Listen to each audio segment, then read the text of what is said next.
ये जी मेरा भाई है, ये ना इन बच्चे को नहीं है, शादी नहीं हुई, इन्हें फादर जो है कि फिर जो बात इनका मसला बनया कि इनका मेरे को रोन लग पैना, इनका कोई किसी ने कोई संभाला ही नहीं, उन्हें लै जो जिथे मैं आपदे को लै गई हाँ उत्थे रहिंदा रहा मेरे को तकरीबन हो गए 15-20 साल हो गए ने, लेकिन इनका पत्थरी वाला मसला बना। मेरे मियाँ ने आख्या मेरे को पैसे को नहीं है, तुसीं लिहाजा इन्होंने जिथे दिल करता जाते तुसीं इलाज कराओ। सन 10-15 हज़ार रुपया लाया तो लोगों को लैके फट सू पता लग गया है कि इस तरह इतने जिसे अस लियाए हैं उन्होंने फिर दसा है कि इस तरह इन पत्थरी हैगी है, पैसों का इंतजाम नहीं है साढ़े कोल कि बड़े मजबूर हो गए तो असीं इत्थे आए हैं।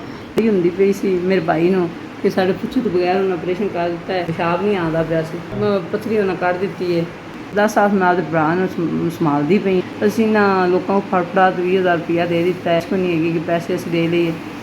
इनू फादर जे बोल नहीं सकता, असीं मजबूर हैं, साढ़े को पैसा नहीं इंतजाम नहीं होंदा पिया ते मेहरबानी की जाए। जो समझ के आए सानूं नहीं पता सी कि लेकिन उन्हें फौरन ऑपरेशन कर दिता। असीं काढ़े जो आए हैं उन्होंने 3 महीनों का हैगा सी, उन्होंने टाइम दिता सी 3 महीनों कुछ नहीं होना है, लेकिन इन्हें अचानक ज़्यादा मसला हो गया तो असीं इन्हें इत्थे लैके आ फौरन सानूं पुछ बगैर ही उन्हें ऑपरेशन कर दिता।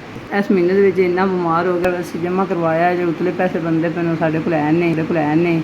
90 हज़ार उन्हें स्टैंड पा दिता, नाल पत्थरी कढ़ दी ते ये मेहरबानी करो जी 20 हज़ार का मुश्किल असीं अरेंजमेंट किया है। 5,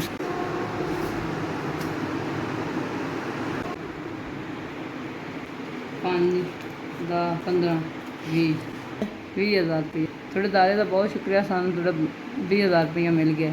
मेरे भरा इलाज वास्ते 20 हज़ार रुपया दिता, थोड़ा मेहरबानी शुक्रिया। साढ़े गरीबां दी गल सुन के तुसीं बड़े कम आए ने, थोड़ा कल्ला सानूं 20 हज़ार मिल गया। अल्लाह ताला थोड़े अदारे खुश रखे, तुसीं गरीबां दी मदद करते रहो। 20 हज़ार साल के कोलों पाया, 20 हज़ार तुसां दिता, बड़ी मेहरबानी। अल्लाह ताला तुहानूं खुश रखे, इंदा अजर देवे अल्लाह पाक। सारे तो बहुत शुक्रिया, अल्लाह सानूं 20 हज़ार मिल गए।